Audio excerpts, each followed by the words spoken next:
કોલકાતામાં રેસિડેન્ટ મહિલા તબીબ જોડે રેપ વિથ મર્ડરનો મામલો।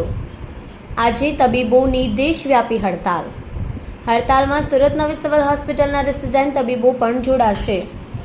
અંદાજે 600 જેટલા રેસિડેન્ટ તબીબો હડતાલમાં જોડાઈ ઘટનાનો સખત વિરોધ કરશે।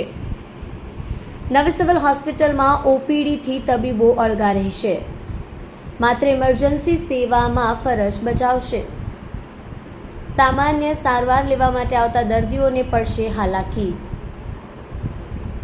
મહિલા તબીબ જોડે બનેલી ક્રૂર ઘટનાના વિરોધમાં સમસ્ત તબીબો આલમમાં ભારે રોષ। મારું નામ ડોક્ટર પારસ શાહ છે। હું અહીંયા સિવિલ હોસ્પિટલ સુરતમાં રેસિડેન્ટ ડોક્ટર તરીકેની ફરજ બજાવું છું। આજે અમે ડોક્ટર્સ બધા હડતાલ ઉપર છીએ। સૌને કલકત્તાની જે ઘટના બની છે, જે મહિલા તબીબ ઉપર બળાત્કાર થયો છે, એનું મર્ડર થયું છે, એ ખ્યાલ હશે જ। એના વિરોધમાં અમે આજે સૌ હડતાલમાં બેઠા છીએ અને અમારી માંગણી એટલી જ છે કે જલ્દીમાં જલ્દી એ પીડિતાને ન્યાય મળે। તદુપરાંત સેન્ટ્રલ પ્રોટેક્શન એક્ટ જેનું બિલ આવ્યું છે પણ એ કાયદો બન્યો નથી, તો એ જલ્દીમાં જલ્દી કાયદો બને અને ડોક્ટર્સને એક પ્રોટેક્શન મળે અને દરેક હોસ્પિટલમાં પૂરતા પ્રમાણમાં સિક્યોરિટી સ્ટાફ અને સીસીટીવીને મૂકવામાં આવે, જેથી કરીને દરેકની સુરક્ષાનો ખ્યાલ રખાય।